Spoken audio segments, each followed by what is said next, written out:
So guys I hope you are doing well. I am Veer, welcome to stell out family. तो कैसे हो मेरे दोस्तों? मैं आशा करता हूँ शानदार तरीके से आप लोग अपनी लाइफ को एंजॉय कर रहे हो, अपनी सेहत, फैमिली और पढ़ाई का ध्यान काफ़ी अच्छे से रख रहे हो।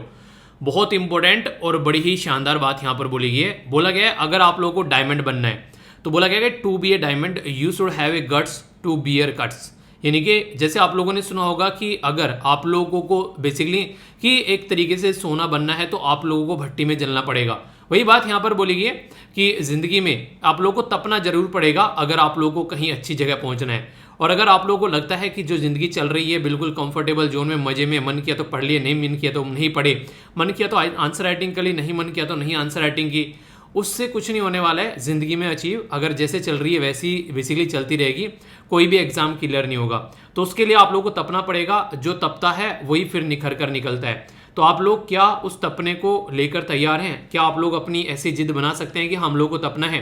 तो वो चीज़ें डिसाइड करिए। अगर रियलिटी में आप लोग उस चीज़ को एंजॉय करना चाहते हैं जो आप लोगों ने सोचा है। देखिए, सोचने से कुछ नहीं मिलता है। सोचता तो पता नहीं हर एक इंसान क्या है। शेख चिल्ली के सपने आप लोगों ने सुने होंगे, करने से मिलता है। अगर ज़िंदगी में आप लोग जब तक किसी चीज़ के लिए अपना बेसिकली 100% देना स्टार्ट नहीं करोगे, काम करना स्टार्ट नहीं करोगे, तो सोचने से कुछ भी नहीं होने वाला है। तो ये बात आप लोग हमेशा ध्यान रखिएगा, ठीक है। तो बड़ी ही एक प्यारी सी और छोटी सी बहुत इंपॉर्टेंट बात थी, तो इसको आप लोग जरूर याद रखिएगा। आज का लेक्चर काफ़ी प्यारा रहेगा। सबसे पहले तो मैं जानना चाहूँगा कि कैसा रहा आपका ये दिन। इसको आप लोग कितना रेट दोगे?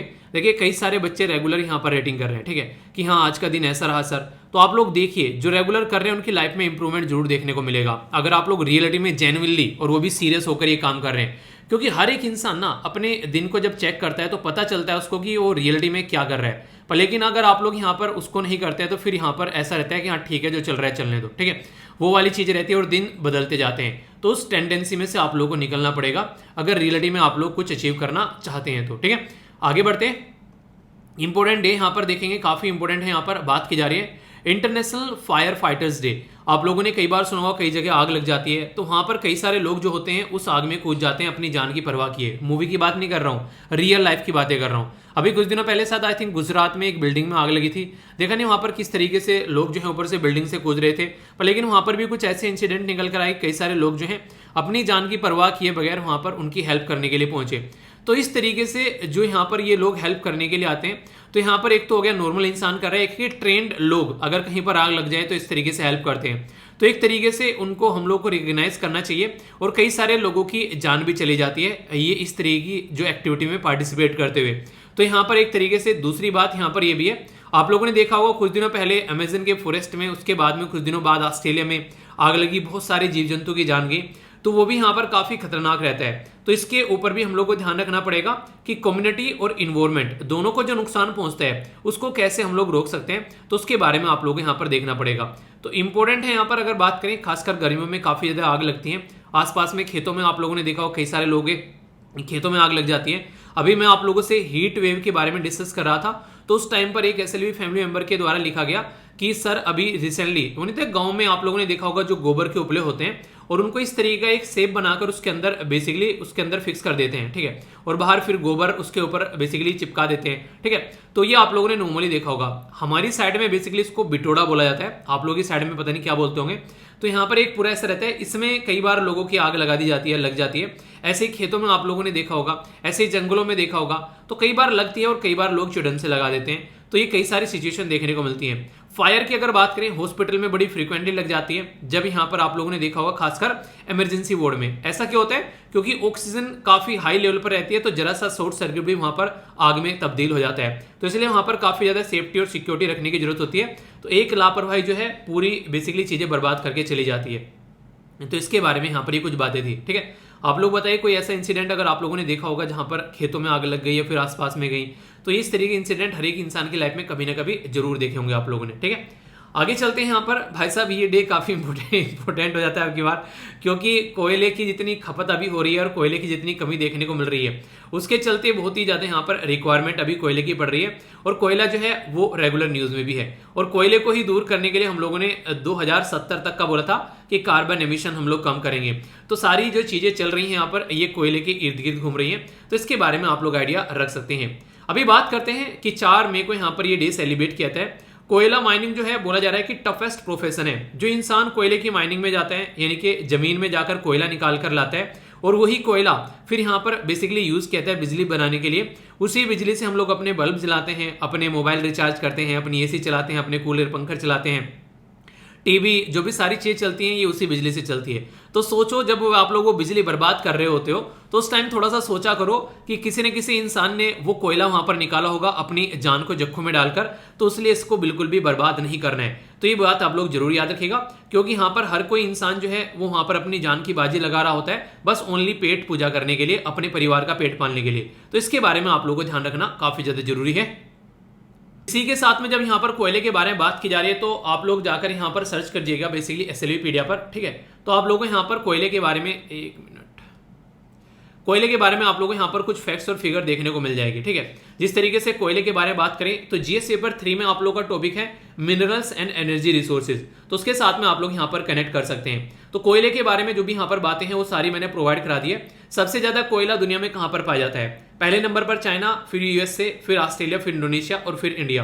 पर लेकिन अगर बात करें हमारे देश में पर्टिकुलर कहाँ पाया जाता है तो रानीगंज है यहाँ पर, इसी के साथ में झरिया, धनबाद, ये बकारो, ये झारखंड के अंदर आप लोगों को रीजन देखने को मिलेंगे। कोयला काफी इंपोर्टेंट होता है खासकर अगर बात करें, और कोयले के साथ में यहाँ पर कुछ इंपोर्टेंट से फैक्ट्स एंड फिगर है जो कि आप लोग यहाँ पर देखेगा। ये बेसिकली बात करते हैं सबसे पहले हमारे देश में कोयला कहाँ पर निकाला गया, ठीक है। तो ये रानीगंज है, अंग्रेजों के द्वारा ईस्ट इंडिया कंपनी थी 1774 में यहाँ पर निकाला गया। कोयले के प्रकार और कोयले का जो यूज रहता है वो भी यहाँ पर प्रोवाइड करा दिया गया है। तो इसके ऊपर एक बार आप लोग नजर डालें ना, सारे चक्षु जो है वो आप लोग खुल जाएंगे, कोई डाउट आप लोगों को देखने को नहीं मिलेगा, ठीक है। और इसी के साथ में इंग्लिश का लेक्चर भी जो था बेसिकली आप लोगों का 17th यहाँ पर मैंने प्रोवाइड करा दिया है, उसको आप लोग जाकर देखेगा। एक और छोटी सी बात, यहाँ पर आप लोगों की जो पीडीएफ है वो प्रोवाइड करा दी गई है कंप्लीट, जो नैनो मैगजीन है वो बेसिकली अप्रैल मंथ की, और कंप्लीट द हिंदू एनालिसिस का मर्ज पीडीएफ यहाँ पर मिल गया है। यार ये सारी चीजें फ्री ऑफ कॉस्ट है, इनको आप लोग अपनी लाइफ का पार्ट बना सकते हैं। और इसी के साथ में जो अमित शाह, जो बेसिकली अमित शाह जी से तो खैर रिलेटेड ये ज्यादा वीडियो है नहीं, क्योंकि आपके कमेंट बोला गया था उसी के बारे में बात किए थे, पर लेकिन पूरी जो वीडियो है वो है साफ फैजल के बारे में, पूरा करियर क्या रहा, कैसे फिर से आईएएस बन रहा है बंदा, तो वो वाली बातें हैं। तो इसको भी आप लोग जरूर देखेगा। एक बच्चा कह रहा है सर फिर से यूपीएससी का प्रीलिम्स, मेंस और आंसर राइटिंग करना चाहिए था पूरा, उसके बाद में आईएएस बनाते। चलिए जो भी है वो फर्स्ट रैंकर है यार। बाकी आप लोगों ने जो भी सजेशन दिए अच्छे लगे मुझे इस वीडियो के नीचे, काफी अच्छे आप लोगों के द्वारा पॉइंट लिखे गए। तो ये कुछ बातें, पीडीएफ जरूर डाउनलोड कर लेना अपने रिवीजन के पॉइंट ऑफ व्यू से, ठीक है। तो ये है कुछ बातें। बाकी रेगुलर 2 वीडियो आप लोगों को यहाँ पर देखने को मिलती है, एक में द हिंदू न्यूज़पेपर कवर करते हैं और दूसरे में नैनो मैगजीन, ठीक है। तो ये कंप्लीट जो वीडियो है ये करंट और स्टैटिक का मिक्सचर होता है, ठीक है। तो इनको आप लोग अगर लाइफ का पार्ट बना लोगे तो कोई टेंशन देखने को नहीं मिलेगी। आगे बढ़ते हैं। 2 डे हम लोगों ने डिस्कस किए और कुछ बातें कोयले के बारे में जानी। अब नेक्स्ट टॉपिक है आप लोगों का, ये काफी इंपोर्टेंट है, बात की जा रही है यहाँ पर कुछ हिस्ट्री के बारे में और करंट के बारे में, और इशू क्या बन गया हम लोग वो समझेंगे। इंडियन एक्सप्रेस का जो एक्सप्लेन पेज है उसके अंदर काफी डिटेल में यहाँ पर इसको कवर किया गया, तो उसी को मैं यहाँ पर काफी डिटेल में कवर करने वाला हूँ। बात करते हैं, ये जो है आप लोगों का UPSC prelims GS paper 2 governance के अंदर आप लोगों का यहाँ पर क्वेश्चन बन सकता है, ठीक है। तो समझेंगे इसके बारे में आखिर क्या क्या मुद्दा है। अभी यहाँ पर मदुरई के मेडिकल कॉलेज के अंदर में रिमूव कर दिया गया यहाँ पर एक पर्टिकुलर डीन को, क्योंकि उनके द्वारा यहाँ पर बात की गई थी कि महर्षि जो चरक हैं उनके नाम से ओत ली जाए। ओत नहीं जैसे कहते हैं कसम खानी आप लोगों, ठीक है। तो उसी के बारे में यहाँ पर बात की जा रही है। तो महर्षि चरक कौन थे, इसकी इनके बारे में हम लोग जानेंगे, आखिर ओत का क्या ये पूरा इशू बन गया। तो एक एक बात है आप लोगों को समझाऊंगा, और इसी के साथ में इंटरेस्टिंग चीज ये होगी कि इससे रिलेटेड जो क्वेश्चन भी हैं वो भी मैं आप लोगों को दूंगा। तो यहाँ पर आप लोगों के सामने लगभग 3 क्वेश्चन भी होंगे जिनका आंसर मैं आप लोगों से पूछूंगा। अगर ये लेक्चर आप लोग अच्छे से सुनोगे तो ये क्वेश्चन भी आप लोग बेसिकली आप लोग अटेम्प्ट कर पाओगे। एक बच्चा बोला कि सर जब से क्वेश्चन डाले हैं तब से 4 चांद लग गए हैं, मतलब मजा आ रहा है तब से लेक्चर देखने में। इतना मजा आ रहा है तो बता देते यार, पहले से ही डाल देते, थोड़ी सी मेहनत तो लगती है एक्स्ट्रा, बाकी तो हो जाती है चीजें। देखिए जो क्विज डालता था ना उसमें क्विज में कुछ भी नहीं था, बस उठा के वो डाल दिया, फिर उसमें से एक शब्द गायब कर दिया। क्वेश्चन बनाने में थोड़ा सा टाइम ज़्यादा लग जाता है, ठीक है। तो आप लोगों के लिए फायदेमंद भी है, डायरेक्ट एग्जाम में इसी फ्रेम में क्वेश्चन आप लोगों को डायरेक्ट देखने को मिल सकते हैं, और पता चला एग्जामिनर भी वीडियो देख रहा है एसएलवी फैमिली की, तो आप लोग के डायरेक्ट क्वेश्चन देखने को मिल जाएंगे वहाँ पर, ठीक है। तो इस तरीके से आप लोग देख सकते हैं। तो अच्छे से अटेम्प्ट किया करो यार, अच्छा लगता है जब आप लोग क्वेश्चन अटेम्प्ट करते हो, ओके। इशू यहाँ पर ये बना कि अब तक यहाँ पर ट्रेडिशनल जो हिपोक्रेट्स थी यानी कि जो ओथ थी वो यहाँ पर इंग्लिश में ली जाती थी अलग तरीके से। अभी यहाँ पर इसको बेसिकली यहाँ पर जो महर्षि चरक के साथ में कनेक्ट करके देखा जा रहा है। तो यहाँ पर ये जो ओथ है इसके चलते यहाँ पर ये इशू बन गया है। देखो पर्सनली मेरे से पूछोगे तो मुझे तो यार अच्छा लगा, अपने देश के एक महान पर्सनैलिटी के नाम पर अगर हम लोग ओथ ले रहे हैं और जिनको फादर भी बोलते हैं इंडियन मेडिसिन का, तो इसमें कोई बुरी बात तो है नहीं। बाकी आप लोगों की क्या राय रहेगी ये पूरा आर्टिकल सुन के तो आप लोग बता देना, ओके। कंट्रोवर्सी क्या है पहले यहाँ पर देख लेते हैं। कंट्रोवर्सी यहाँ पर चरक शपथ को लेकर, चरक शपथ जो है यहाँ पर अभी क्या हुआ, कंट्रोवर्सी क्रिएट हो गई। ये कंट्रोवर्सी जब क्रिएट हुई तो नेशनल मेडिकल कमीशन याद रखेगा, ये एक रिसेंटली नई बॉडी बनाई गई है। इससे पहले मेडिकल काउंसिल ऑफ इंडिया हुआ करती थी, पर लेकिन 2020 में इसको रिप्लेस कर दिया। आप लोगों से कोई पूछने लगे कमीशन और काउंसिल में क्या डिफरेंस है, तो आप लोग नीचे कमेंट बॉक्स में बताइए। हालांकि इसके ऊपर एक छोटी सी मैंने वीडियो बना रखी है, तो देखता हूं कौन कौन यहाँ पर आंसर दे पाता है। अगर बात करें तो यहाँ पर कॉलेज के अंदर में 7 फरवरी को जो हिपोक्रेट्स थी यानी कि ओथ थी यहाँ पर, वो रिप्लेस कर दी गई चरक शपथ, यानी कि उसको चरक शपथ बोला गया, ना कि यहाँ पर इंग्लिश में उसको हिपोक्रेट्स ओथ बोला गया। तो इसके चलते यहाँ पर ये इशू खड़ा हो गया, ठीक है। तो मेडिकल जो प्रैक्टिशनर थे कई सारे, उन्होंने हालांकि वेलकम भी किया, क्योंकि इंडियन मेडिकल जो एसोसिएशन है उसके जो नेशनल रिप्रेजेंटेटिव है, उनके जो डॉक्टर्स हैं, देखिए हर एक पहलू पर अगर आप लोग गौर करेंगे, जैसे कि अगर बात करते हैं हर एक चीज में कुछ पॉजिटिव और कुछ नेगेटिव, यानी कि कुछ सपोर्टर और कुछ अपोज करने वाले लोग आप लोगों को नजर आएंगे। सपोर्टर अपोजर कैसा शब्द है, अपोजर यानी कुछ सपोर्ट करने वाले रहेंगे, कुछ अपोज करने वाले रहेंगे। तो उसके चलते बात की जा रही है। तो जो सपोर्टर थे उन्होंने यहाँ पर हमारी कंट्री के जो हेल्थ मिनिस्टर हैं, कौन है हेल्थ मिनिस्टर, ये है मनसुख मांडविया साहब। तो इनसे भी बात की कि भाई साहब ये अच्छा रहेगा अगर इसको इंप्लीमेंट किया जाए। और इसी के साथ में यहाँ पर 31 जो मार्च को नेशनल मेडिकल कमीशन के द्वारा इशू भी किया गया कि इंप्लीमेंट करने के लिए न्यू कंटेम्प्रेरी जो बेस है मेडिकल एजुकेशन का अंडर ग्रेजुएट कोर्स के करिकुलम के अंदर में, और मॉडिफाइड किया गया यहाँ पर बेसिकली महर्षि चरक शपथ को, ठीक है, जो कि रिकमेंडेड की गई थी यहाँ पर इंट्रोड्यूस करने के लिए। यानी कि आप लोगों ने नॉर्मली सुना होगा, हम लोग क्या बात करते हैं, अब तक बहुत सारी चीजें ऐसी हैं जो अंग्रेजों के द्वारा लाई गई और उन्हीं को हम लोग फॉलो कर रहे हैं। क्यों ना हम लोग अपना खुद का पैटर्न बनाएं, हम लोग खुद का पैटर्न फॉलो करें। हर एक इंसान जो है आज के डेट में किसी न किसी को कॉपी मारने में लगा हुआ है, ठीक है। आप लोगों ने नॉर्मली देखा होगा, ये हर जगह देखने को मिलेगा। कपिल शर्मा शो है वो हम लोगों ने उसका बेसिकली वेस्टर्न वर्ल्ड का कॉपी मार लिया। इसी तरीके से बहुत सारी मूवीज देखने को मिलेगी, ठीक है। एक इंसान कुछ करने लगता है नया, सब जो है भेड़ चाल में चलने लगता है। अगर वो कुएं में गिरेगा तो सारे कुएं में गिरने के लिए तैयार रहते हैं। ऐसी चीजें आप लोगों को नजर आती है। तो क्यों ना हम लोग अपना खुद को कुछ इजाद करें, तो उसी के बारे में बात की गई। डॉक्टर MC मिश्रा जो है फॉर्मर डायरेक्टर ऑफ एम्स, उनके द्वारा बताया गया चरक शपथ जो थी वो ऑलरेडी एनुअल जो यहाँ पर कन्वोकेशन का पार्ट हुआ करती थी, जब उनके द्वारा 2013 में यहाँ पर बेसिकली पार्ट लिया गया। और ये जो चरक शपथ है इसके बारे में अगर बात करें तो यहाँ पर ये काफी इंटरेस्टिंग शब्द लिखे हुए हैं, हिंदी और इंग्लिश मैंने दोनों में पोस्ट कर दिए ताकि आप लोग इसको अंडरस्टैंड कर सको।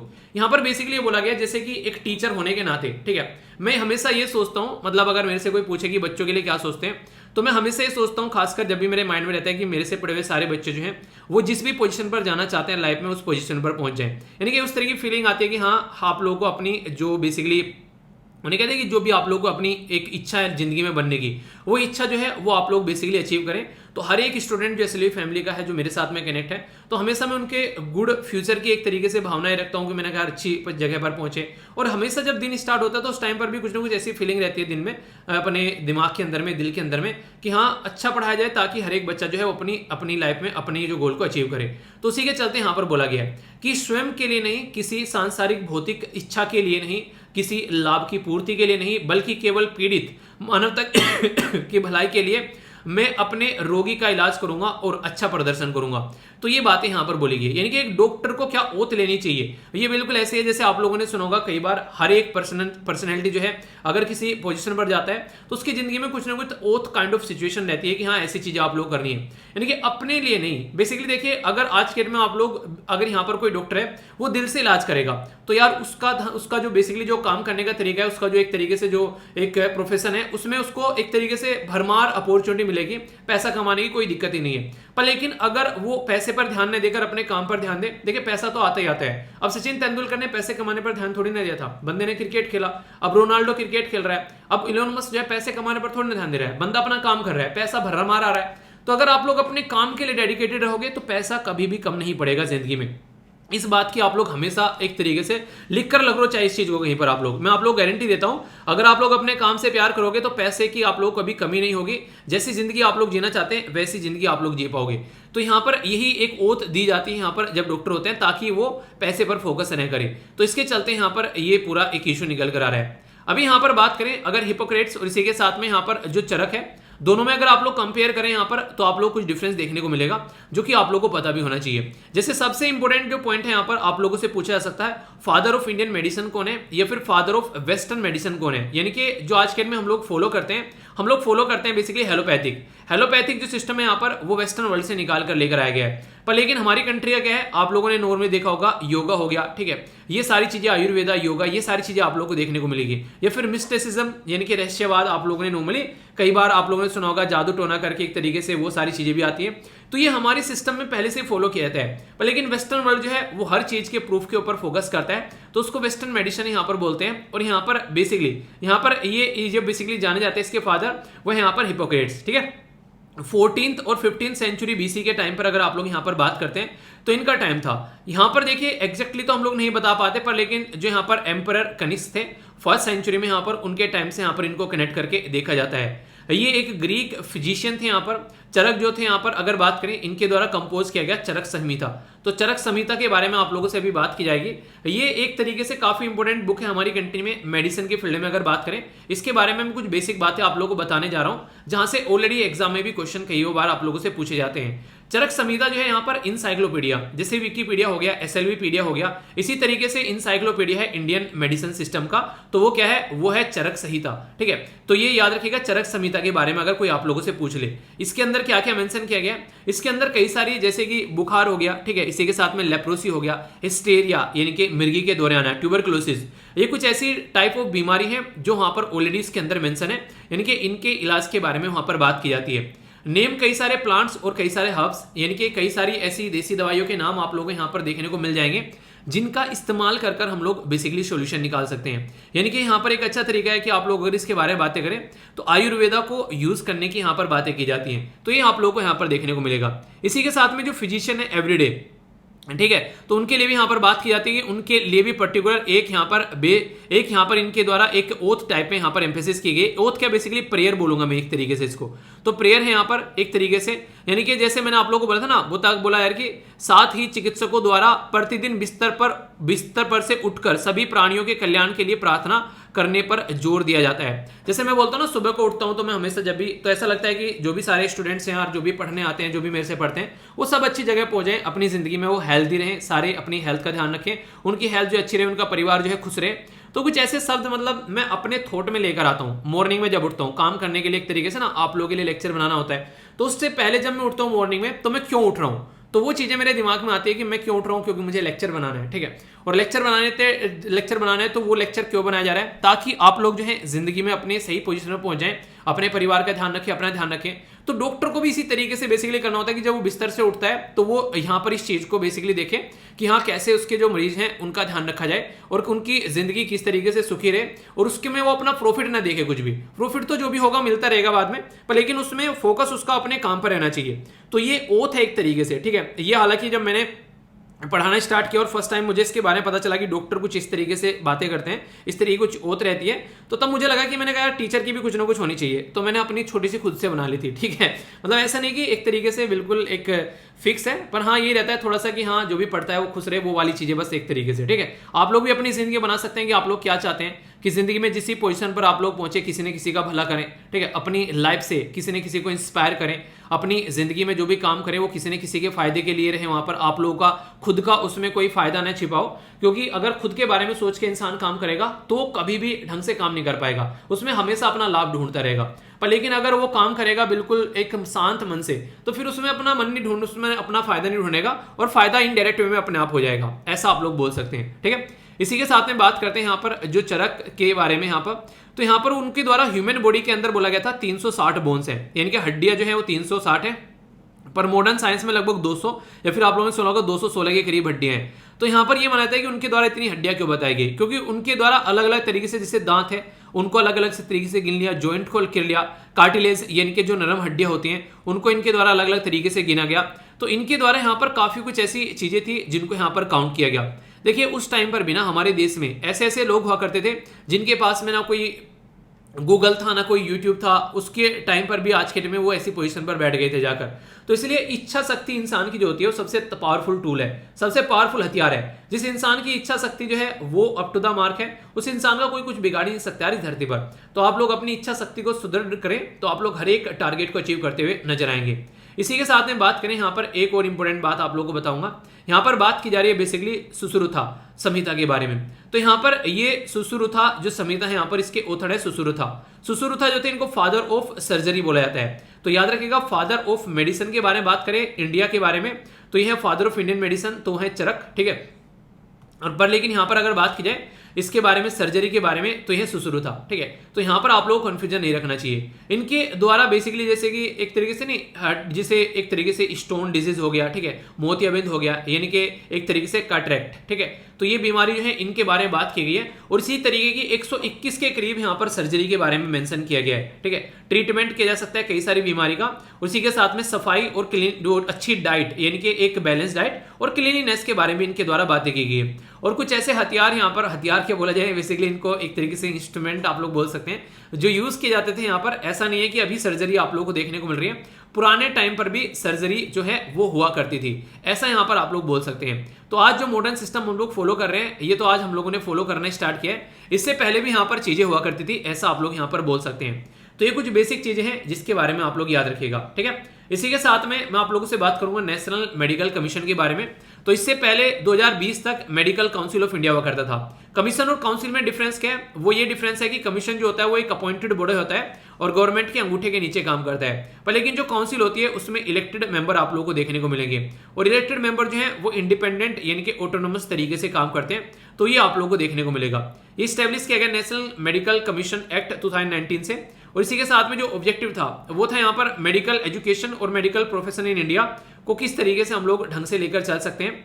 यहाँ पर इसके द्वारा रेगुलेशन, इंस्टीट्यूशन और मेडिकल प्रोफेशनल के बारे में बातें की गई, क्या क्या पॉलिसीज उनके लिए लेकर आनी है, कैसे कैसे चेंजेस करने हैं, कैसे अपनी कंट्री में हम लोग अपनी कंट्री के जो लोग हैं और इसी के साथ में जो ढांचागत विकास है हेल्थ केयर का वो हम आगे लेकर चल सकते हैं। इसी के साथ में स्टेट मेडिकल काउंसिल को भी साथ में लेकर चला गया ताकि उनके लिए गाइडलाइन बन सके और यहाँ पर इसके चलते चीजों को अच्छे से लेकर चला जा सके। गाइडलाइन ये थी कि डिटरमाइन किया जाए fee up to the 50% of the seat जो भी है प्राइवेट मेडिकल इंस्टीट्यूशन की। तो देखिए हर एक चीज पर रेगुलेशन करने की जब बात आती है तो फिर यहाँ पर एक रेगुलेटरी बॉडी काम करेगी, इसलिए नेशनल कमीशन ऑफ जो नेशनल मेडिकल कमीशन जो है ये एक रेगुलेटरी बॉडी आप लोगों को देखने को मिलेगी मेडिकल एजुकेशन सिस्टम के अंदर। इंटरेस्टिंग चीज यहाँ पर यह कि जैसे हमारे देश में नेशनल मेडिकल कमीशन है, ऐसे ही वर्ल्ड मेडिकल एसोसिएशन है इंटरनेशनल लेवल पर, उसके द्वारा इंटरनेशनल कोड डिसाइड किए जाते हैं। 1949 में यहाँ पर बेसिकली ये सारी चीजें आई, हालांकि इसके बाद में अमेंड किया गया 1968, 1983, 2006, क्योंकि देखिए अभी कोविड-19 आ गया, फिर से इसको बेसिकली चेंज कर देना चाहिए क्योंकि इतना खतरनाक वायरस कभी धरती पर किसी ने देखा नहीं था, इतने सारे लोगों को लेकर डूब गया। वर्ल्ड मेट्रोलॉजी, अगर वर्ल्ड मेडिकल एसोसिएशन के बारे में बात करें, वर्ल्ड मेट्रोलॉजिकल ऑर्गेनाइजेशन याद आ रहा था यहाँ पर भी मौसम ठुस रहा है, मौसम विज्ञान, मौसम विभाग, ठीक है। तो यहाँ पर वर्ल्ड मेट्रोलॉजिकल जो एसोसिएशन है उसके बारे में बात की जा रही है, तो पब्लिश किया जाता है यहाँ पर modernise version of the international code, यानी कि इंटरनेशनल लेवल पर क्या मॉडर्नाइज वर्जन हो सकता है उसके बारे में बात करते हैं यहाँ पर। और उसके लिए जो भी रिक्वायरमेंट है उसके बारे में खाका तैयार इनके द्वारा किया जाता है कि जो फिजिशियन है या फिर कोई हाई हेल्थ प्रोफेशनल है उनके बारे में क्या क्या चीजें हम लोग लेकर चल सकते हैं। जजमेंट और इसी के साथ में बात की जा रही है जो भी इससे रिलेटेड जो प्रोफेशनल है उनके लिए जजमेंट या फिर मेंटेनेंस ऑफ हायर स्टैंडर्ड के बारे में बात की जाती है, ठीक है। राइट टू एक्सेप्ट और रिफ्यूज ऑफ ट्रीटमेंट के बारे में बात की जाती है, उसका रेस्पेक्ट करना चाहिए। अभी आप लोगों ने देखा ना हमारी कंट्री में कोविड-19 को लेकर यहाँ पर अभी सुप्रीम कोर्ट के जज ने बोला कि किसी को इलाज करवाना है या फिर इलाज नहीं करवाना है ये उसकी पर्सनल राय है, उसके ऊपर इलाज थोप नहीं सकते आप लोग। तो वो वाली चीजें आप लोगों को देखने को मिलेगी। और कहां से वो अधिकार उनको मिल रहा है, तो आर्टिकल 21 उनको ये अधिकार देता है कि वो अपनी लाइफ अपने हिसाब से जी सकते हैं। अगर किसी का मन हो रहा है कि हाँ नहीं इलाज करवाना है तो आप लोग उसको थोप नहीं सकते कि हाँ तुम्हें इलाज करवाना ही करवाना है, ठीक है, ये समझ सकते हैं। इसी के साथ में यहाँ पर मेडिकल सर्विस जो के बारे में बात करें तो प्रोफेशनल और मोरल जो इंडिपेंडेंट भी यहाँ पर होना चाहिए, ठीक है। तो यहाँ पर एक तरीके से मोरालिटी भी होनी चाहिए, रेस्पेक्ट करना चाहिए इंसानों को, ठीक है, डील करना चाहिए ऑनेस्टली यहाँ पर चीजों के साथ में, वो देखने को मिलेगा। इसी के साथ में बात करें तो यहाँ पर सर्टिफाइड होना चाहिए ओनली, जो एक तरीके से प्रोफेशनली वेरीफाइड हो चीजें, लोकल और नेशनल कोड एथिक्स को भी यहाँ पर फॉलो करें। तो मतलब ये कुछ ऐसी चीजें हैं जो कि वैसे तो आप लोग एक तरीके से ऐसा नहीं कि यहाँ पर जरूरी है, पर लेकिन हाँ कल को मेडिकल कमीशन के बारे में कुछ लिखने के लिए आ जाए, ठीक है, तो आप लोग यहाँ पर इनको लिख सकते हैं। एक पर्टिकुलर कुछ 10 मार्कर का कुछ लिखने के लिए आ गया तो नेशनल मेडिकल कमीशन क्या है, क्या क्या किस तरीके से चीजें हैं, तो वो एक बेसिकली बैकग्राउंड मैंने आप लोगों को यहाँ पर बता दिया, ठीक है। तो क्या क्या चीजें कवर करी इसके अंदर मैं आप लोगों को बता देता हूँ ताकि आप लोगों के माइंड में क्लैरिटी रहे। तो हम लोगों ने यहाँ पर बेसिकली देखा कि ये इशू क्या है, आप लोग क्या लगता है यहाँ पर चरक साहब की होनी चाहिए फॉलो, वो सारी चीजें जानी। इसी के साथ में यहाँ पर चरक जो यहाँ पर इनसे रिलेटेड बातें जानी, क्या क्या यहाँ पर बेसिकली इसके शपथ के अंदर बातें रखी गई है, दोनों में डिफरेंस क्या है यहाँ पर, इनको यहाँ से आप लोगों के लिए क्वेश्चन भी बन सकता है, ठीक है, कई बार आप लोगों से बातें पूछी जा सकती हैं, इसके बारे में कुछ याद रखिएगा। और हाँ ये कॉन्टेम्परेरी थे प्लूटो के, ठीक है, प्लूटो के टाइम की बात की जा रही है तो ये आप लोग याद रखिएगा। यहाँ पर अगर बात करें ये बुद्धिज्म के साथ में बेसिकली इनको कनेक्ट करके देखा जाता है, तो कुछ ऐसी बातें यहाँ पर कलेक्शन है लगभग 70 किताबों का, ठीक है। और यहाँ पर अलग अलग कलेक्शन देखने को मिलेंगे, जो भी यहाँ पर देखिए पहले टाइम पे ऐसे तो नहीं यहाँ पर बैठ कर लिखी जा रही हैं चीज़ें, पर आप फिर भी कुछ ना कुछ चीज़ें कहीं ना कहीं कुछ ना कुछ उकेरी हुई मिल जाती हैं, ठीक है। तो उसके चलते यहाँ पर आप लोग देख सकते हैं। तो यहाँ पर फिर मैंने यहाँ पर चरक संहिता के बारे में आप लोगों से बातें की, जहाँ से क्वेश्चन भी आप लोगों के लिए एग्जाम में बन सकता है, ठीक है। इसी के साथ में यहाँ पर हमने बात करी यहाँ पर बेसिकली किसके बारे में, सुश्रुता के बारे में। सुश्रुता बेसिकली ये सर्जरी के बारे में हम लोगों ने बातें की। मेडिकल नेशनल मेडिकल कमीशन के बारे में मैंने सारी बातें आप लोगों को बता दी। अब क्वेश्चन के आंसर आप लोगों को देने हैं। सबसे पहला क्वेश्चन आप लोगों के सामने यहाँ पर बोलता है कि आप लोगों को consider the following statement with reference to, ये बात की जा रही है हिपोक्रेट्स के बारे में, ठीक है। तो यहाँ पर इसके बारे में कौन सी स्टेटमेंट करेक्ट है ये आप लोगों को बताना है। बोला जा रहा है कि फादर ऑफ वेस्टर्न मेडिसिन बोलते हैं, ये बिलीव करते हैं ऑथर असेंबली बेसिकली हिपोक्रेटिज्म, ठीक है। ये कोर्पस इसी के साथ में, कोर्पस इसी के साथ में he was a American physician. तो यहाँ पर कौन सा आंसर सही है ये आप लोग को बताना है। एक और क्वेश्चन है यहाँ पर, अगर बात करें कॉन्टेम्परेरी जो हिपोक्रेट्स हैं यहाँ पर कौन थे, चरक, इसी के साथ में सुश्रुता, ठीक है, सुश्रुता, ठीक है, इसी के साथ में प्लूटो और यहाँ पर एरिस्टोटल यानी कि अरस्तु। तो सही आंसर क्या है, दोनों क्वेश्चन के आंसर एक साथ बता देता हूँ।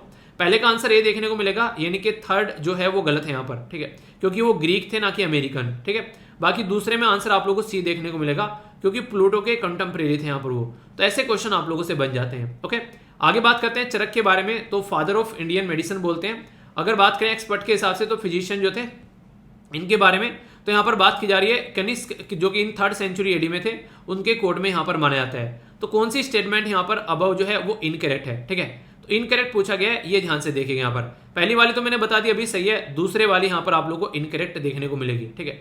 तो यहाँ पर बेसिकली सारी चीजें यहाँ पर लिखी हुई है, कोई भी माइंड में आप लोगों के डाउट नहीं होना चाहिए कि यहाँ पर क्या क्या चीजें थी। तो बुद्धिज्म के टाइम पर यहाँ पर माना जाता था इनको, ठीक है। तो ये कुछ बातें हैं यहाँ पर। इसी के साथ में यहाँ पर अगर बात करें 1st सेंचुरी एडी की यहाँ पर बात की जा रही है, पर लेकिन यहाँ पर 3rd सेंचुरी लिख दिया। तो कनिष्क जो थे उनके टाइम के ड्यूरेशन पे, तो यहाँ से भी आप लोगों के लिए क्वेश्चन बन सकता है। तो यानी क्वेश्चन किसी भी तरीके से पूछा जाए एग्जाम में, उस तरीके से फॉर्मेट में क्वेश्चन आप लोगों के सामने प्रस्तुत करने की कोशिश करता हूँ, ताकि एग्जाम में आप लोग कंफर्टेबल फील करें। तो एक ही आर्टिकल से हम लोगों ने यहाँ पर 3 क्वेश्चन देख लिए, और आर्टिकल भी काफी ऐसा था कि कई सारी चीजें कवर होगी, ऑर्गेनाइजेशन भी कवर होगी। तो कहने के लिए आर्टिकल एक था, पर लेकिन पॉइंट्स कई सारे यहाँ पर कवर हो गए, ठीक है। नेक्स्ट यहाँ पर बात की जा रही है इंडियन एक्सप्रेस का, ये आर्टिकल आप लोगों को देखने को मिलेगा, और बात की जा रही है ब्रह्मोस जो मिसाइल है, ठीक है, तो उसका एंटी शिप वर्जन, ठीक है। तो एंटी शिप वर्जन अभी यहाँ पर इसका जो अभी टेस्ट फायर किया गया है ब्रह्मोस मिसाइल का, तो ये सक्सेसफुली टेस्ट फायर किया गया है। तो यहाँ पर इसके बारे में हम लोग यहाँ पर बातें करेंगे। तो यूपीएससी प्रीलिम्स, इसी के साथ में जीएस पेपर 3 इंटरनेशनल सिक्योरिटी के बारे में बात करें, या फिर आप लोग यहाँ पर साइंस एंड टेक के रिलेटेड भी बात करें, तो यहाँ से आप लोगों के लिए इंपॉर्टेंट क्वेश्चन ये बन जाएगा। तो यहाँ पर सबसे पहला तो कहाँ से ये टेस्ट फायर किया गया है, तो इंडियन नेवी के द्वारा यहाँ पर अंडमान निकोबार जो कमांड है वहां से आप लोगों को यहाँ पर देखने को मिलेगा, ये सक्सेसफुली टेस्ट फायर किया गया है। अगर पहले ब्रह्मोस के बारे में आप लोगों से थोड़ा सा बात करूं यहाँ पर, इसी के साथ में कुछ बातें आप लोगों को बताऊंगा जहां से डायरेक्ट क्वेश्चन आप लोगों का बन सकता है। एक पर्टिकुलर प्रोग्राम है हमारे देश में जिसको बोलते हैं IGMDP, यानी कि integrated guided missile development program. ये जो प्रोग्राम है हमारी कंट्री में 1983 एपीजे अब्दुल कलाम सर जी के द्वारा स्टार्ट किया गया था, और 2012 में जाकर यहाँ पर ये कंप्लीट हुआ। यानी कि ये जो प्लान था यहाँ पर, ये बेसिकली आप लोग देखते हैं यहाँ पर कि यानी कि जब यहाँ पर स्टार्ट किया गया और जब से यहाँ पर ये कंप्लीट हुआ, यानी कि 1983 से लेकर 2012 तक का, तो ये पूरा ड्यूरेशन है। इसमें इतनी सारी मिसाइल जो है वो हमारे देश के द्वारा डेवलप की गई। इसमें 5 मिसाइल सिस्टम आप लोगों को देखने को मिलेंगे, जिनका नाम यहाँ पर रखा जाता है PATNE, पटना, यानी कि जो बिहार की कैपिटल है उसके नाम पर यहाँ पर इसका नाम आप लोग देखते हैं। पी से है पृथ्वी, यानी कि short range surface to surface ballistic missile, यानी कि सरफेस टू सरफेस वार करने वाली आप लोगों को देखने को मिलेगी। नाम भी पृथ्वी है, तो पृथ्वी से पृथ्वी पर वार करने वाली आप लोग बोल सकते हैं। दूसरा यहाँ पर अग्नि, ये है basically ballistic missile with different range, जैसे अग्नि 1, 2, 3, 4, 5। तो जो 5वें नंबर के हैं यहाँ पर, ये मोर देन 5000 ये आप लोगों को वार करने वाली है। इसलिए अग्नि 5 के यहाँ पर intercontinental ballistic missile, intercontinental ballistic missile यानी कि ICBM के नाम से भी हम लोग जानते हैं। इकलौती एक ऐसी बैलिस्टिक मिसाइल हमारे पास में जो कि यहाँ पर इंटरकॉन्टिनेंटल है, ठीक है। त्रिशूल जो है ये short range low level surface to air देखने को मिलेगा। जैसे त्रिशूल है, हवा में से, धरती पे से हवा में फेंकेंगे ना उसको ऊपर को, तो ऐसे आप लोग कनेक्ट करके देख सकते हैं। नाग जो है ये 3rd generation anti tank missile आप लोगों को देखने को मिलेगा, और आकाश जो है ये medium range surface to air missile आप लोगों को देखने को मिलेगा। तो ये एक ऐसा प्रोग्राम है जिसके बारे में कल को पूछ ले कि IGMDP क्या है, तो इंटीग्रेटेड गाइडेड मिसाइल प्रोग्राम है, जो कि APJ अब्दुल कलाम सर जी के द्वारा अध्यक्षता में यहाँ पर हम लोग को देखने को मिला था। बात की जाए ब्रह्मोस के बारे में तो एक ज्वाइंट वेंचर है किसका, डीआरडीओ का, और इसी के साथ में निपोम जो कि रसिया की एक एजेंसी है। इन दोनों के द्वारा मिलकर यहाँ पर ये बनाई गई एक ऐसी मिसाइल जो कि दिन रात हवा में, पानी पे, जमीन पर, हर जगह ये वार करने वाली मिसाइल है। और इसकी रेंज बढ़ाने की बात की जा रही है एमटीसीआर के थ्रू, यानी कि missile technology control regime group. तो पहले इसकी जो रेंज थी वो 300 किलोमीटर थी, अभी यहाँ पर इसकी रेंज बढ़ाकर लगभग 600 किलोमीटर भी किया जा सकता है आने वाले टाइम में, यानी कि 400 से लेकर 450 तक या फिर 600 तक भी हम लोग ले जा सकते हैं। इसी के चलते स्पीड भी यहाँ पर बढ़ाई जा सकती है इसकी। तो ये भी एक काफ़ी अच्छा आप लोग यहाँ पर एक अच्छी चीज़ देखने को मिलेगी। ये जो मिसाइल है ये फायर एंड फॉरगेट वाली है, यानी कि एक बार निशाने पर लगाओ और फिर भूल जाओ। ये एक गाइडेड मिसाइल आप लोगों को यहाँ पर देखने को मिलेगी। ठीक है, अभी यहाँ पर आप लोगों ने देखा बैलिस्टिक शब्द सुना होगा, बैलिस्टिक मिसाइल यहाँ पर यूज करते हैं, और हाइपरसोनिक आप लोगों ने सुना होगा। तो बैलिस्टिक मिसाइल क्या होती है, वो यहाँ से जैसे लॉन्च करते हैं, पहले यहाँ पर जाती है इन्वायरमेंट के अंदर में, और फिर वहाँ से आउटर स्पेस में जाती है एटमॉस्फेयर को क्रॉस कर, और फिर एटमॉस्फेयर के अंदर आकर यहाँ पर ये बेसिकली अपने टारगेट को हिट करती है। पर लेकिन यहाँ पर जो सुपरसोनिक जो है यहाँ पर, या फिर हाइपर जो क्रूज मिसाइल है, ये बेसिकली इन्वायरमेंट में ही रहती है और वहीं पर ही वार करती है, आप लोगों को नजर आएगी। ठीक है, तो ये यहाँ पर इनमें डिफरेंस नजर आता है अगर वैसे आप लोग यहाँ पर देखो तो ये एक ऐसा टॉपिक है जो कि कई बार न्यूज़ में रहता है। अभी यहाँ पर जब पाकिस्तान की साइड, हमारी साइड से मिसाइल गलती से छुड़ गई, उस टाइम पर भी न्यूज़ में था। फिलीपीन के द्वारा यहाँ पर बोला गया ब्रह्मोस मिसाइल के बारे में कुछ अपशब्द कि हाँ ये चल नहीं रही है, क्या दे दिया। तो हम लोग बोले चाइना का माल नहीं है, ठीक है, अपना माल है, हो सकता है कुछ चीज़ें दिक्कत हो गई हो, पर लेकिन इसका मतलब नहीं है कि तुम इस तरीके से बोलोगे, मतलब ऐसा नहीं बोला उन्होंने वो ये बोले थे कि यार क्या दिक्कत है, एक बार चेक कर लो आकर। ठीक है, तो वो है। तो हमारी कंट्री जो है डिफेंस मैन्युफैक्चरिंग सिस्टम में उतर रही है, तो आने वाले टाइम पे और भी कई सारी अच्छी चीज़ें आप लोगों को देखने को मिलेगी। तो ये एक पॉजिटिव चीज़ है जिसको आप लोग अप्रिशिएट यहाँ पर कर सकते हैं। ठीक है, आप लोगों की क्या राय है जरूर बताइएगा इसके बारे में। आप लोगों ने कई बार सुना होगा मर्द को दर्द नहीं होता, पर लेकिन रियलिटी ये है कि मर्द को दर्द होता है। ठीक है अभी यहाँ पर जो चाइना है उसको काफ़ी दर्द हुआ, और चाइना को दर्द हुआ था क्वाड से। क्वाड में 4 मेंबर देखने को मिलते हैं, इंडिया, यूएसए, जापान और बेसिकली ऑस्ट्रेलिया। तो उसी को यहाँ पर टैकल करने के लिए बात की जा रही है ग्लोबल सिक्योरिटी इनिशिएटिव की। तो चाइना जो है वो GSI लेकर आ रहा है, जिसके चलते यहाँ पर अभी न्यूज़ में आ गया है। एक ग्लोबल सिक्योरिटी इनिशिएटिव जो है वो यहाँ पर चाइनीज प्रेसिडेंट के द्वारा सामने लाया गया, जो कि यहाँ पर बेसिकली यूएसए को काउंटर करेगा इंडो पैसिफिक रीजन के अंदर में। ठीक है, जैसे क्वाड में इंडिया, ऑस्ट्रेलिया, यूएसए और जापान है यहाँ पर, ऐसे ये चाइनीज का क्वाड आप लोग इसको बोल सकते हैं, यानी कि चाइनीज वर्जन है यहाँ पर ये। इसके बारे में बात करें, जो ग्लोबल सिक्योरिटी इनिशिएटिव है यहाँ पर चाइनीज प्रेसिडेंट के द्वारा बोला गया कि हाँ इसको हम लोग लेकर आ सकते हैं, और यहाँ पर चाइनीज जो ऑफिशियल है यहाँ पर वो यहाँ पर देखेंगे अब इसमें चीज़ों को कैसे लेकर चलना है। इसमें अगर बात करें तो यहाँ पर अभी जो प्रपोज की गई चीज़ें, तो ग्लोबल सिक्योरिटी इनिशिएटिव के अंदर में तो और भी कई सारी चीज़ें यहाँ पर देखने को मिल सकती है। ठीक है, तो यहाँ पर ये एक तरीके का आप लोग बोल सकते हैं यहाँ पर जो नहीं एक अलग ही लेवल पर यहाँ पर चीज़ों को टैकल करने के लिए एक ऐसा सिस्टम बनाने की कोशिश इनके द्वारा की जा रही है, ताकि इसमें अपनी दादागिरी यहाँ पर ये दिखा सकें। तो ये चाइना का बेसिकली मुद्दा आप लोगों को पता है, चाइना का बेल्ट एंड रोड इनिशिएटिव, तो दुनिया को अपने कंट्रोल में करने की कोशिश करता है। ये जो यहाँ पर देखने को मिला, जो इनके यहाँ पर एक फोरम हुई थी ग्लोबल सिक्योरिटी इनिशिएटिव, वहाँ पर ये बेसिकली बाओ, ठीक है, तो फोरम में इनके द्वारा यहाँ पर ये बातें की गई कि हाँ ऐसा कुछ यहाँ पर किया जा सकता है। एक तरीके से यहाँ पर वार्निंग है अगेंस्ट जो हेजोमोनिज्म, यानी कि जो हेजेमनी होती है, वर्चस्व होता है, पावर पॉलिटिक्स और ब्लॉक जो कन्फ्रंट्रेशन आप लोगों को देखने को मिलेगा। यानी कि एक तरीके से जैसे क्वाड एक अलग बन गया, कोई और बन गया, इस तरीके से, तो उनको कैसे टैकल करना है। तो चाइना जो है वो प्रपोज कर रहा है ग्लोबल सिक्योरिटी इनिशिएटिव। तो यहाँ पर बोला जा रहा है कि कोऑपरेटिव यहाँ पर कॉम्प्रिहेंसिव रहेगा, कोऑपरेटिव रहेगा, कॉमन रहेगा, यानी कि मिलकर काम करेंगे। ठीक है, और यूनिलैटरलिज्म को अपोज करेगा। अब ये खुद ही यूनिलैटरलिज्म चाहते हैं, चाइना में चाहते हैं, इनके अलावा कोई हो ही ना, और ये बोल रहे हैं यूनिलैटरलिज्म को अपोज करेगा। अब वो कितना अपोज करेगा वो तो आने वाले टाइम में दिख ही जाएगा। पर लेकिन अभी फिलहाल ये है कि वेस्टर्न जो कई सारे सैंक्शन लगा देता है, तो उसको कैसे टैकल करना है। अभी रसिया के बारे में बात कर ले, तो आने वाले टाइम में रसिया भी हो सकता है यहाँ पर मिलकर काम करें। चाइनीज फॉरेन मिनिस्टर वैंग यी के द्वारा यहाँ पर भी बेसिकली क्वाड को कई बार भली बुरी यानी खरी खोटी सुनाई गई है। क्वाड जो है वो नेटो है, छोटा नेटो है, वो सारी बातें बोली गई है। इसी के साथ में एक ग्रुप है यहाँ पर 5I, इसके बारे में आप लोगों ने सुना होगा। 5I में ऑस्ट्रेलिया, न्यूजीलैंड, कनाडा, यूएसए और यूके देखने को मिलेंगे। एक तरीके से ओकस का नाम आप लोगों ने सुना है, AU के यूएस, तो यहाँ पर ये भी काफी इंपॉर्टेंट था, जिसको कई सारे नाम यहाँ पर दिए गए। यूएसए का प्लान है एक तरीके से एशिया के अंदर में एक ऐसा ग्रुप बनाया जाए जिसको एशियन नेटो, कई बार चाइना भी बोल देता है। ठीक है, तो यहाँ पर ये इस तरीके की हरकतें करने की कोशिश की जाती है। हालांकि देखिए सबका अपना अधिकार है अपने आप को प्रोटेक्ट करने का, चाइना सबके सर पर चढ़कर कल को जो है यहाँ पर बेसिकली वो नहीं कहते कि हुड़दंग मचा दे, अगर चाइना को यहाँ पर कोई रोकने वाला ना हो। अभी देख लो आप लोग, यहाँ पर जहाँ भी जाता है दादागिरी दिखाता है, हमारा रीजन में अरुणाचल प्रदेश के नाम चेंज कर दिए, ऐसी हरकतें करता रहता है। और यहाँ पर इसको टैकल करने के लिए ऐसे ग्रुप जो है वो जरूर भी है। 5i के बारे में आप लोग याद रखिएगा, 1946 में यूएसए और यूके एग्री हुए यहाँ पर कि ऐसा कुछ काम कर लेते हैं, क्योंकि दोनों जो है काफी पुराने दोस्त हैं, काफी पुराना याराना है। एक टाइम पर ऐसा था यूके जो था यूएसए को बेसिकली अपने कंट्रोल में रखा करता था, आज माहौल चेंज हो गया है। ठीक है, अभी यूएसए जो है उसके द्वारा लीड किया जाता है यहाँ पर एक तरीके से national security agency NSA. UK government के द्वारा कम्युनिकेशन हेडक्वार्टर आप लोगों को देखने को मिलेगा।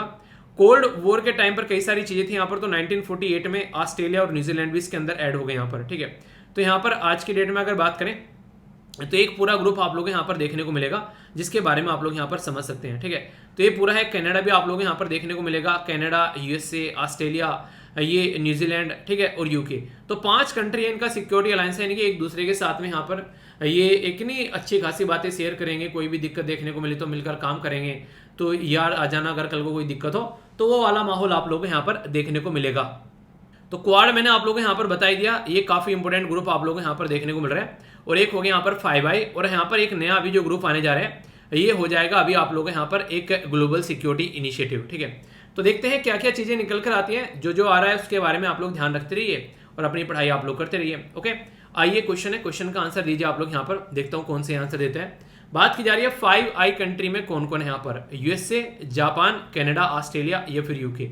तो सही आंसर क्या है यहाँ पर अगर आप लोगों से पूछ रहे हैं। मैंने जापान के बारे में बताया कि जापान है इसके अंदर, तो जापान आप लोगों को नहीं देखने को मिलेगा। ठीक है, यूएसए जी हाँ बिल्कुल है, कनाडा जी हाँ, जहाँ यूएसए होगा वहाँ 99% कनाडा देखने को मिलेगा, 1% नहीं रहता है। ठीक है, ऑस्ट्रेलिया और यूके बेसिकली बात करें, ऑस्ट्रेलिया और यूके आप लोग यहाँ पर देखने को मिल रहे हैं। इसी के साथ में यहाँ पर नॉर्मली देखने को मिलता है, जहाँ ऑस्ट्रेलिया रहेगा वहाँ न्यूजीलैंड भी आप लोग को देखने को मिल ही जाता है। ऑस्ट्रेलिया की पूंछ न्यूजीलैंड है, यूएसए की पूंछ जो है वो कनाडा है, इस तरीके से बोल सकते हैं आप लोग यहाँ पर। ठीक है, तो ये है बेसिकली पूरा आंसर इसका सी, जिसमें यहाँ पर जापान नहीं है। ओके, जापान किसी की पूंछ नहीं है, वो अपने आप में ही एक तरीके से धनुर्धर योद्धा है। ओके, उसको किसी की जरूरत नहीं है उन्हें कि पुष्पा राजा पुंज झुकेगा नहीं, तो जापान वो है वो अकेला ही काफ़ी है।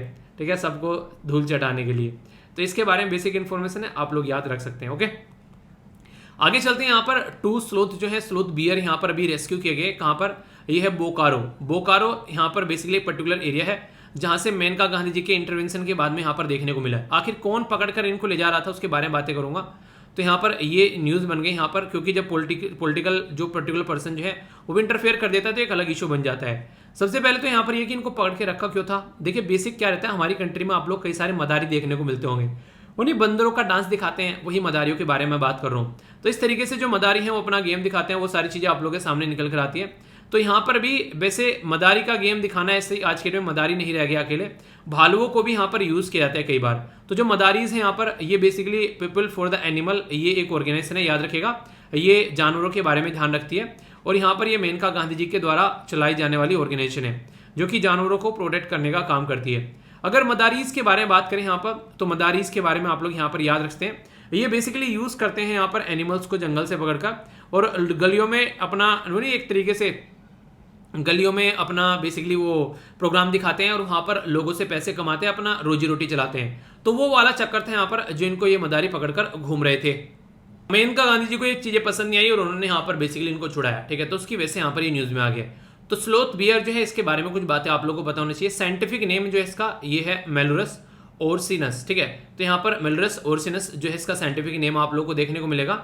नॉर्मली यहाँ पर इंडिया और श्रीलंका, नेपाल, भूटान, ये एरिया है जहाँ पर ये पाया जाता है। ठीक है, और सेडे जो कंप्राइज करते हैं 8 स्पीसीज, उस फैमिली से यहाँ पर ये निकल कर आता है।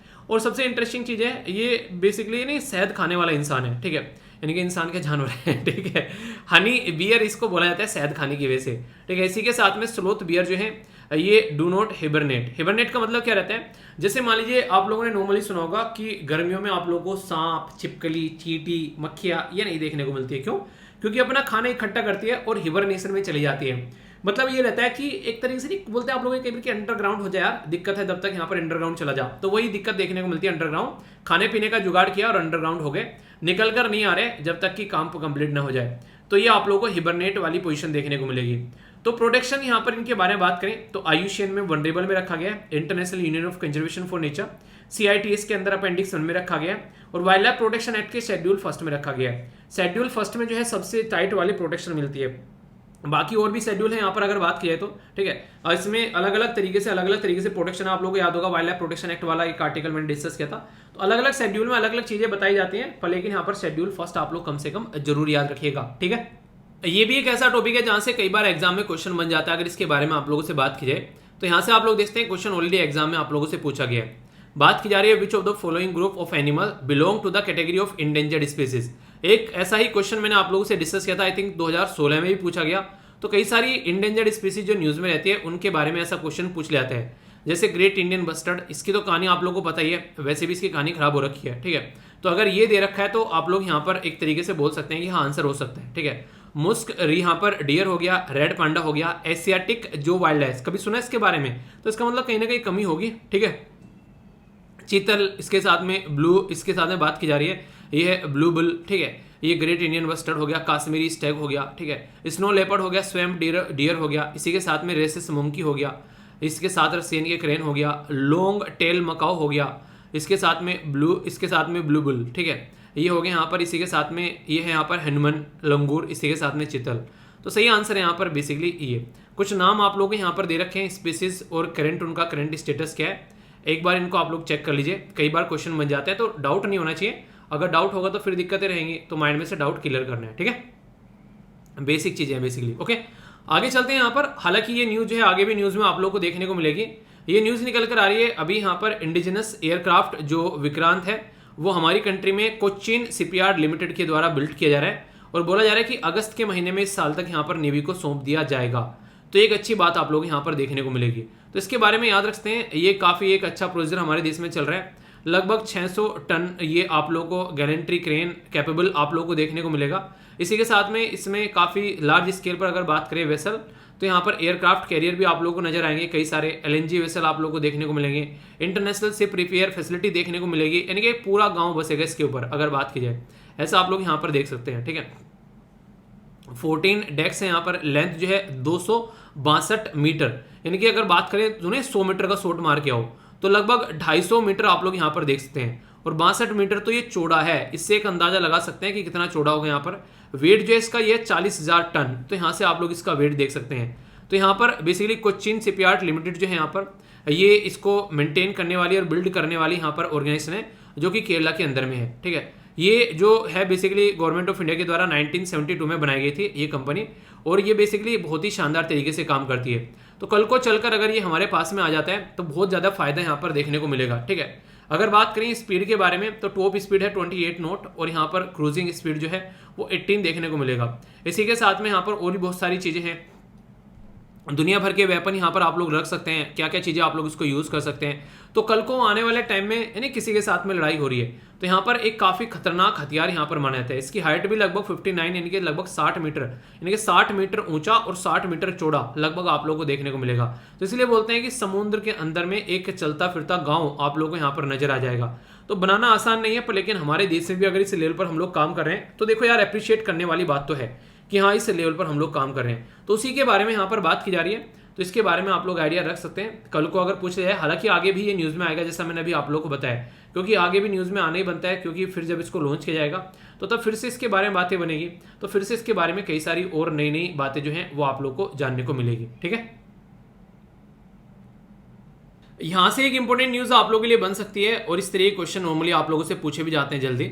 ये प्रेस इन्फॉर्मेशन ब्यूरो के द्वारा कवर की गई नीति आयोग के जो नए अभी यहाँ पर वाइस चेयरपर्सन आप लोगों को देखने को मिलेंगे, तो जिनका नाम है सुमन बेरे, ठीक है। तो ये आप लोगों से क्वेश्चन पूछा जा सकता है, अब तक कौन थे उनके बारे में भी जानेंगे और अब कौन बन रहे हैं उनके बारे में समझेंगे, ठीक है। नीति आयोग के जो नए यहाँ पर चेयरमैन बन रहे हैं तो यहाँ पर श्री सुमन बेरी है यहाँ पर, तो उनका स्वागत करने की बात की जा रही है। तो ये बोल रहे हैं कि स्वागत नहीं करोगे हमारा। तो राजीव कुमार जी जो है वो अब तक पदभार संभाले हुए हैं, अभी यहाँ पर इनको रिप्लेस कर ये नए पर्सन यहाँ पर अभी यहाँ पर 1 मई से अपना जो है कार्यभार जो है वो मतलब स्टार्ट कर चुके हैं, ठीक है। तो ये आप लोगों को देखने को मिलेगा। नीति आयोग के बारे में कुछ बातें आप लोगों से बात करूंगा, तो काफी इंपॉर्टेंट पर्सनैलिटी है, पहले इनके बारे में जान लीजिए। पर्सन इन न्यूज में भी डायरेक्ट क्वेश्चन पूछा जा सकता है। तो राजीव कुमार जो थे यहाँ पर उनके द्वारा भी यहाँ पर हेड किया जा रहा था, अभी यहाँ पर ये हेड करेंगे इसको, मतलब फर्स्ट ऑफ में से हेड कर रहे हैं। मिस्टर बैरी जो है इनको बेसिकली प्रीवियसली बात करें तो डायरेक्टर जनरल थे, chief executive of National Council of Applied Economic Research के। इसी के साथ में यहाँ पर basically chief economist of Royal Dutch Shell के भी देखने को मिलेंगे। प्राइम मिनिस्टर की जो इकोनॉमिक एडवाइजरी काउंसिल है उसमें स्टेटिक्स जो कमीशन है उसके साथ में कैंडिडेट थे। रिजर्व बैंक ऑफ इंडिया के इंडिया के अंदर में टेक्निकल एडवाइजर कमेटी में मॉनेटरी पॉलिसी के साथ भी कनेक्टेड थे। इसी के साथ में यहाँ पर NCAER यानी कि National Council of Applied Economic Research, Mister Barry जो है यहाँ पर इसी के साथ में इससे पहले जो यहाँ पर जब इसमें आए तो वर्ल्ड बैंक के साथ भी यहाँ पर कनेक्टेड थे। यानी कि एक तरीके से इंसान को नॉलेज है भाई साहब, जिस पोस्ट के लिए इसको बुलाकर लेकर आए हैं तो एक तरीके से उस पोस्ट की नॉलेज है इंसान को, तो ऐसा आप लोग यहाँ पर समझ सकते हैं। तो काफ़ी इंपॉर्टेंट है। वैसे नीति आयोग के बारे में आप लोगों को ज़्यादा कन्फ्यूजन की जरूरत नहीं होनी चाहिए, क्योंकि 2015 में डायरेक्ट क्वेश्चन पूछा गया था। बोला गया कि नीति आयोग जो है यहाँ पर उसकी स्थापना जो है किसको रिप्लेस कर की गई। बताओ, इतना पिद्दी सा क्वेश्चन भी आप लोगों से एग्जाम में पूछ लिया जाता है कई बार। तो इसलिए कहता हूँ कि चीज़ों को इस तरीके से तैयार करके जाओ ताकि कोई भी दिक्कत देखने को नहीं मिले। तो नीति आयोग के द्वारा किसको रिप्लेस किया गया यहाँ पर ये बातें की जा रही है। तो किसको रिप्लेस किया गया? ह्यूमन राइट कमीशन को, फाइनेंस कमीशन को, लॉ कमीशन को या प्लानिंग कमीशन को। तो 2015 में नीति आयोग के द्वारा प्लानिंग कमीशन को रिप्लेस कर यहाँ पर बेसिकली नीति आयोग बनाया गया। ये भी एग्जीक्यूटिव बॉडी थी और ये भी एग्जीक्यूटिव बॉडी ही देखने को मिलेगी, यानी कि दोनों जो है वो गवर्नमेंट के अंगूठे के नीचे काम करने वाली ऑर्गेनाइजेशन आप लोग यहाँ पर नजर आएंगी। तो ये इंपॉर्टेंट पॉइंट आप लोग यहाँ पर याद रखते हैं। नीति आयोग जो है यहाँ पर एक तरीके से इसमें अगर डिफरेंस के बारे में बात करूँ तो आप लोग याद रखेगा ये बॉटम अप अप्रोच के बारे में बात करते हैं, जबकि प्लानिंग कमीशन जो था वो टॉप डाउन अप्रोच, यानी कि ऊपर पॉलिसी बना लो नीचे इंप्लीमेंट कर दो, वो बातें करता था प्लानिंग कमीशन। पर लेकिन यहाँ पर ये क्या करता है कि नीचे वालों से पूछो कि तुमको क्या चाहिए और उसके बेस पर यहाँ पर इंप्लीमेंट करते हैं। तो इस तरीके से चीज़ें आप लोग यहाँ पर देखने को मिलेगी। चेयरपर्सन जो होते हैं यहाँ पर प्राइम मिनिस्टर आप लोग को देखने को मिलेंगे, ठीक है। गवर्निंग काउंसिल में चीफ मिनिस्टर और लेफ्टिनेंट गवर्नर आप लोगों को देखने को मिलते हैं। कई सारे फुल टाइम मेंबर हो, वो सब चीज़ें भी आप लोग की लिखे यहाँ पर नजर आती है। लोगों के लिए कैसे कैसे क्या काम करना है, ट्रांसपेरेंसी, इक्विटी, वो सब चीज़ों के बारे में बातें करती हैं। ऑब्जेक्टिव तो वही है यार, देश में कैसे इनोवेशन लेकर आ सकते हैं। तो मतलब एक तरीके से काफ़ी प्रोडक्टिव ऑर्गेनाइजेशन आप लोग यहाँ पर बोल सकते हैं। और प्रोडक्टिविटी आप लोग यहाँ से भी देख पा रहे हैं कि ऑलरेडी यूपीएससी ने भी क्वेश्चन यहाँ से पूछ लिया, तो इससे आप लोग इसकी प्रोडक्टिविटी यहाँ पर देख पाते हैं। तो ये कुछ इसके बारे में बेसिक इन्फॉर्मेशन है। कल को चलकर कोई आप लोगों से इनके बारे में क्वेश्चन पूछने लगे तो आप लोगों को इनके बारे में कंफ्यूजन नहीं होना चाहिए। वैसे कुछ स्लाइड्स मैंने यहाँ पर डाली हैं जिसके बारे में आप लोग यहाँ पर देखते हैं। कुछ बेसिक इन्फॉर्मेशन है यहाँ पर, अगर कल को आप लोगों को लगे कि हाँ पता होना चाहिए कुछ, तो बेसिक इन्फॉर्मेशन है इसके बारे में। और कुछ और भी अगर एक स्लाइड और मैं आप लोगों को दिखाऊं यहाँ पर, ये भी आप लोगों को देखने को मिलेगा। प्राइम मिनिस्टर की जो गवर्निंग काउंसिल होती है उसके बारे में बात करें यहाँ पर, तो कंसिस्ट करते हैं इंडियन जो कंसिस्ट करते हैं एक तरीके से chairperson of chief minister, all the state lieutenant governor, ये आप लोग को देखने को मिलेंगे। रीजनल काउंसिल जो रहती है वो क्रिएट की जाती है पर्टिकुलर इश्यूज पर, अगर लगता है कोई इशू है उसको क्रिएट कर दीजिए और फिर खत्म हो जाती है। स्पेशल इन्वाइटीज भी रहते हैं, अगर लगता है कोई ऐसा है कि इस फील्ड का बादशाह है उसको बुला लेते हैं, ठीक है। फुल टाइम अगर बात करें ऑर्गेनाइजेशनल फ्रेमवर्क आप लोगों को देखने को मिलेगा। वाइस चेयरपर्सन अपॉइंट किया है प्राइम मिनिस्टर के द्वारा, तभी वाइस चेयरपर्सन अपॉइंट किए जा रहे हैं। फुल टाइम मेंबर और पार्ट टाइम मेंबर भी आप लोगों को देखने को मिलेंगे। एक्स ऑफिसियो मेंबर भी देखने को मिलेंगे। तो यहाँ पर मैक्सिमम 4 मेंबर हैं यहाँ पर काउंसिल ऑफ मिनिस्टर, जो कि यहाँ पर नॉमिनेट किए जाते हैं प्राइम मिनिस्टर ऑफ इंडिया के द्वारा। एग्जीक्यूटिव यहाँ पर चीफ एग्जीक्यूटिव ऑफिसर आप लोगों को देखने को मिलेंगे, सीओ, जो प्राइम मिनिस्टर के द्वारा अपॉइंट किए जाते हैं। तो कुछ ऐसा सिस्टम आप लोगों के सामने यहाँ पर देखने को मिलता है, ठीक है। तो यानी कि एक ऐसी बॉडी है जो जनता के वेलफेयर के बारे में बात करती है और उसके रिलेटेड यहाँ पर जो भी इनके फायदे के लिए काम किया जा सकता है वो सब चीज़ें। इनडायरेक्ट वे में बोलूँ तो यहाँ पर जो directive principle of state policy होती है ना, पार्ट 4 में संविधान के अंदर में, उनको कैसे अच्छे से इंप्लीमेंट करना है उसके बारे में ध्यान देते हैं, ताकि हमारे देश में जो है सारी चीज़ें हैं प्रॉपर वे में चलती रहे और कोई भी दिक्कत यहाँ पर देखने को नहीं मिले, ठीक है। तो यहाँ पर ये थी इनके बारे में बात। तो नए चेयरपर्सन कौन बने उनके बारे में भी आप लोगों से कोई क्वेश्चन पूछ लें तो कोई कंफ्यूजन आप लोगों को नहीं होना चाहिए, ठीक है। तो क्या क्या देखा हम लोगों ने यहाँ पर, सबसे पहले तो एक इंपॉर्टेंट कोटेशन देखे यहाँ पर। इसी के साथ में यहाँ पर हम लोगों ने यहाँ पर 2 इंपॉर्टेंट डे देखे। यहाँ पर कोयले के बारे में कुछ बेसिक इन्फॉर्मेशन टेलीग्राम पर है, वो भी मैंने आप लोगों को बताया, इसके बारे में ध्यान रखिएगा। 2 वीडियो है, इनका पार्ट बना के रख सकते हैं। यहाँ पर चरक साहब के बारे में यहाँ पर बातें की। इसी के साथ में मैंने आप लोगों से यहाँ पर बेसिकली इंडियन और वेस्टर्न मेडिकल सिस्टम के बारे में बातें की। चरक संहिता क्या है यहाँ पर इसके बारे में समझा, ठीक है। इसी के साथ में यहाँ पर सुश्रुतु, ये बेसिकली क्या है संहिता, इसके बारे में समझा। बेसिक नेशनल मेडिकल कमीशन के बारे में जाना। और इसी के साथ में क्वेश्चन भी थे आप लोगों के सामने जिनके आंसर आप लोगों ने काफ़ी अच्छे से दिए। तो ये था यहाँ पर इसका पार्ट, ठीक है। इसी के साथ में हम लोगों ने यहाँ पर 2 स्लोथ के बारे में जाना। बेसिक इन्फॉर्मेशन उनकी बैकग्राउंड के साथ में मैंने आप लोगों को दी, ताकि कोई भी डाउट आप लोगों के माइंड में देखने को न मिले। तो यहाँ से भी आप लोगों के लिए क्वेश्चन था जो कि यूपीएससी में ऑलरेडी पूछा जा चुका है, ठीक है। इसी के साथ में यहाँ पर एक छोटी सी इन्फॉर्मेशन थी जो हम लोगों ने डिस्कस की एयरक्राफ्ट कैरियर के बारे में। तो यहाँ से अगर कल को कोई क्वेश्चन पूछ ले और आप लोग बोलो कि नहीं आता है तो यार ये गलत बात हो जाएगी, ठीक है। इसी के साथ में अगर बात करें यहाँ पर हम लोगों ने सिर्फ वर्जन के बारे में बात की ब्रह्मोस के, और यहाँ पर आप लोगों को ब्रह्मोस के साथ साथ में मैंने एक और यहाँ पर पूरा सिस्टम समझाया, बैलिस्टिक मिसाइल के बारे में भी हम लोगों ने बातें की। तो यहाँ से भी कई बार आप लोगों के क्वेश्चन यहाँ पर बन जाते हैं, ठीक है। इसी के साथ में यहाँ पर ग्लोबल सिक्योरिटी जो ग्लोबल सिक्योरिटी इनिशिएटिव्स के बारे में बातें की, यहाँ पर बेसिक डिटेल में बताया। आप लोगों को यहाँ पर बेसिकली एक और ऑर्गेनाइजेशन जिसके बारे में हम लोगों ने बातें की, ठीक है। तो यहाँ पर I5 बेसिकली आप लोग बोल सकते हैं। तो कई बार ऐसे क्वेश्चन भी आप लोगों से पूछ ले आते हैं, तो इसके बारे में भी आप लोग यहाँ पर याद रख सकते हैं। 5I बेसिकली I5 मतलब 5I तो देख सकते हैं। तो 5 कंट्री है, क्वाड के बारे में बातें की और एक क्वेश्चन भी था आप लोगों यहाँ से, ठीक है। इसी के साथ में यहाँ पर हम लोगों ने देख लिया नीति आयोग के जो नए वाइस चेयरपर्सन बने। तो यहाँ से अगर कल क्वेश्चन पूछ रहे तो यहाँ से भी आप लोग को कोई डाउट नहीं होना चाहिए। तो ये इस तरीके से, तो आंसर यहाँ पर इसका डी हो गया, ठीक है। तो यहाँ पर किसको रिप्लेस किया था यहाँ पर, तो ये आंसर इसका डी हो गया। तो ऐसे अगर आप लोगों से कोई कल को क्वेश्चन पूछे और आप लोगों के माइंड में उसको लेकर कोई भी डाउट नहीं होना चाहिए। तो ये था टोटल आज का डिस्कशन। तो कैसा रहा जरूर बताएगा। पीडीएफ जो है वो टेलीग्राम से जाकर डाउनलोड कर लेना सारी। तो वो टकटकी लगाकर देखा कि नहीं देखा, ठीक है। तो बिल्कुल टकटकी लगाकर लेक्चर देखना था। तो बाकी फीडबैक देकर जुड़ जाना कैसा लगा। बड़ों को नमस्ते, छोटों को प्यार, छोटी सी लाइफ एंजॉय करा। मिलता हूँ नेक्स्ट लेक्चर में, तब तक के लिए जय हिंद।